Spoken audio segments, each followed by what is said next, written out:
Hello tout le monde, c'est Clément, votre expert indépendant qui vous décrypte l'actualité économique et des placements sans filtre.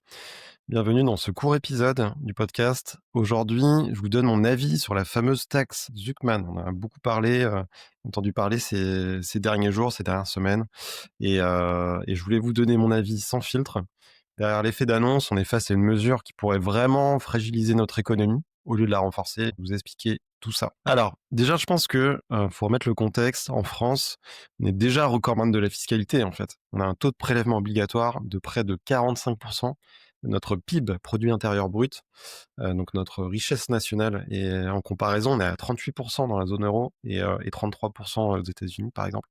C'est déjà énorme. Donc, en fait, ça veut dire que toutes les taxes, les prélèvements, etc., ça représente en gros euh, 6 mois de travail dans l'année, si vous voulez. Donc, la moitié du temps, vous travaillez déjà pour l'État. Donc, on est déjà champion du monde de la pression fiscale. Donc, ajouter une taxe de plus, c'est clairement envoyer le message que réussir, c'est être sanctionné. Alors, à qui s'adresserait cette fameuse taxe? Alors, Gabriel Zuckman, donc c'est un économiste, il cible les patrimoines supérieurs à 50 millions avec une imposition minimum de 2 à 3% par an. Ça concernerait environ 3000, 4000 foyers fiscaux. Donc, en fait, c'est symboliquement, ça frappe fort, mais en fait, économiquement parlant, c'est un risque énorme, car ce sont exactement ces patrimoines qui financent nos entreprises et les emplois derrière. Alors, pourquoi déjà c'est un non-sens économique cette taxe? Parce qu'en fait, ça parle de taxer l'outil productif. En fait, c'est pas juste taxer du cash ou de l'argent qui dort sur des comptes en banque, c'est des participations dans des sociétés, des parts d'entreprise, donc des actifs non liquides en fait.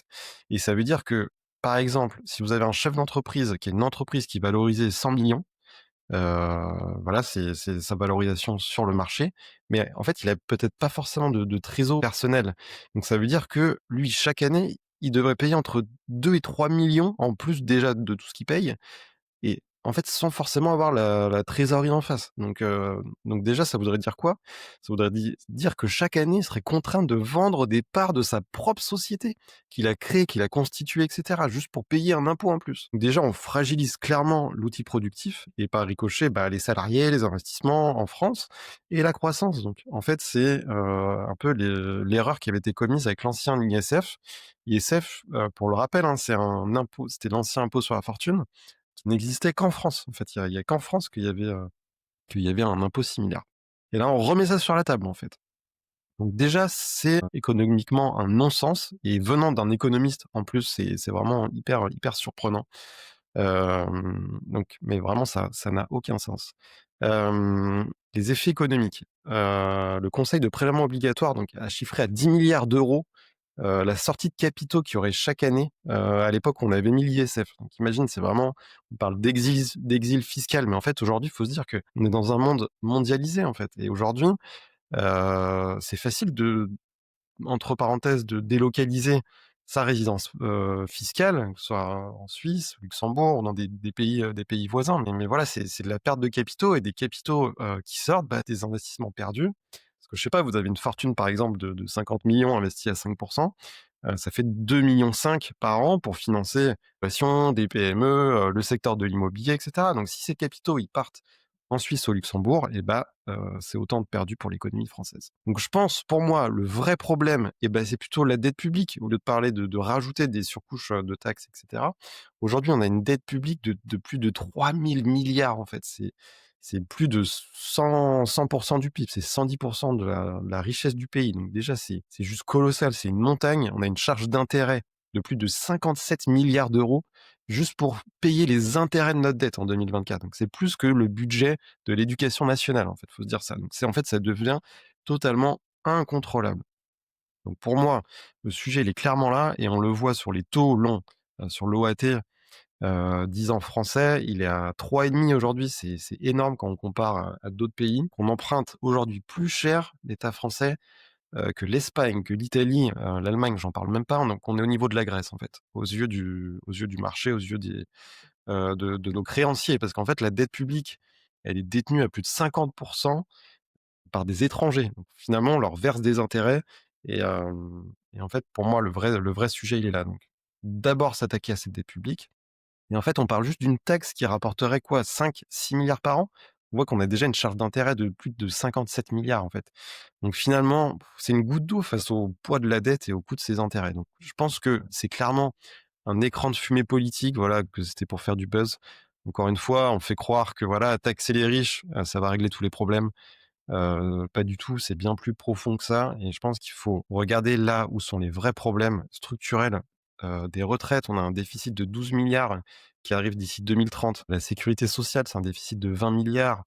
Le chômage, par exemple, l'assurance chômage, enfin voilà, les gros postes de dépenses, ils sont là et aujourd'hui, bah, le pays, il vit à crédit et en déficit et ça, c'est un vrai sujet donc finalement, empiler les taxes, bah, ça fait que masquer l'absence de réforme et je pense qu'il faut des mesures, assez fortes dans ce sens. Mais si on veut redresser la barre, bah, c'est nécessaire et quand on voit que les gouvernements s'enchaînent, que finalement, il y a pas de vrai débat, on n'en parle pas de ces sujets-là et c'est vraiment problématique. La politique, ils sont, pour moi dans le brouillard et personne ne va s'attaquer à ces vrais sujets. Donc voilà, ces tax Zuckman, c'est vraiment une fausse bonne idée, ça pousse les capitaux à l'étranger, ça crée de l'incertitude pour les chefs d'entreprise. Alors moi, je suis à mon petit niveau, mais je suis quand même un chef d'entreprise puisque je suis à mon compte maintenant et en fait, on voit à quel point on est taxé, c'est dingue, mais l'URSSAF, tous les chefs d'entreprise le savent. C'est l'enfer, c'est très pesant et moi, je discute avec d'autres chefs d'entreprise, ils réfléchissent à: «Est-ce que je délocalise?» à d'autres endroits. Voilà, ils sont en pleine incertitude et je trouve que c'est pas un message positif et au contraire, il faudrait s'attaquer à ces vrais problèmes, amener davantage de visibilité. Les chefs d'entreprise, voilà, on investit pour sa propre activité, mais on a besoin de visibilité à moyen, long terme. Finalement, toute cette histoire, ça détourne l'attention, je trouve, du vrai sujet. La dette publique est colossale, hors de contrôle et il faut vraiment s'attaquer à ça.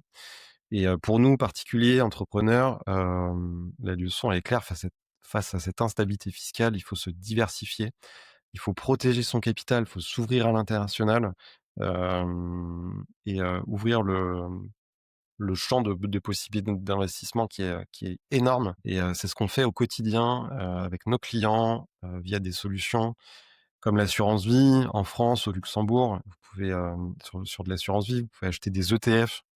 Je le dis, les ETF, c'est des produits financiers qui répliquent des indices actions et ces indices actions, vous pouvez aller les chercher, en Europe, vous pouvez les chercher aux États-Unis, dans le monde. Ça permet vraiment de se diversifier et hem alors et ça peut se faire en France, ça peut se faire aussi au Luxembourg, sur l'assurance vie luxembourgeoise où vous sortez vraiment tous vos placements pour les mettre, dans un cadre plus sécurisé. Au Luxembourg parce que vous ne dépendez plus, d'un assureur, français, mais qui est purement, luxembourgeois et vous avez encore plus de possibilités, d'univers de placement. Je sais pas, je dis n'importe quoi, vous voulez faire de la crypto, c'est tout à fait possible, Crédit Lombard, j'en parlais, mais c'est aussi possible. C'est des vrais outils patrimoniaux. Mais voilà, c'est pour dire que en fait et nous on a de plus en plus de demandes en ce sens et je pense que, voilà, c'est pas anodin, c'est sûrement lié à cette incertitude politique et à ces non-sens qu'on entend, je trouve et ça rassure pas. Moi, je suis là pour, voilà, j'essaye d'éclaircir un peu ce sujet je trouve que voilà, l'important, c'est de se diversifier financièrement parlant, sur de l'immobilier, immobilier en direct, immobilier, pierre papier. Pareil sur les SCPI aujourd'hui, vous pouvez investir en Europe et en fait, il y a des pays, qui repartent beaucoup mieux que la France. Je pense à l'Espagne, à l'Italie qui ont, eux, pour le coup, les agences de notation ont amélioré, la note de leur dette parce qu'en fait, il y a une meilleure dynamique. Ils ont fait les réformes structurelles et on a des acteurs SCPI, donc on échangeait avec Wimo, par exemple, on a fait un super podcast avec eux.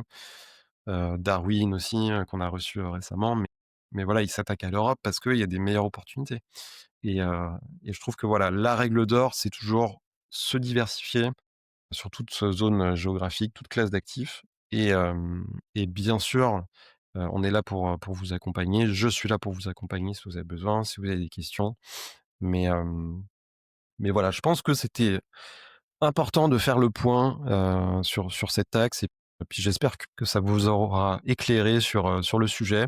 Surtout, hésitez pas, laissez, des commentaires, vos questions, ce sera avec plaisir, pour échanger et puis, bah, dites-moi vous, ce que vous en pensez de la situation, de cette taxe, oui, bonne idée, pas bonne idée ou autre. Quelles sont les solutions que vous avez mises en place Hem, Dernièrement, c'est toujours hyper intéressant de pouvoir échanger avec vous, donc surtout, n'hésitez pas et je vous dis à très bientôt pour un prochain podcast sans filtre et puis à la prochaine. Bye bye.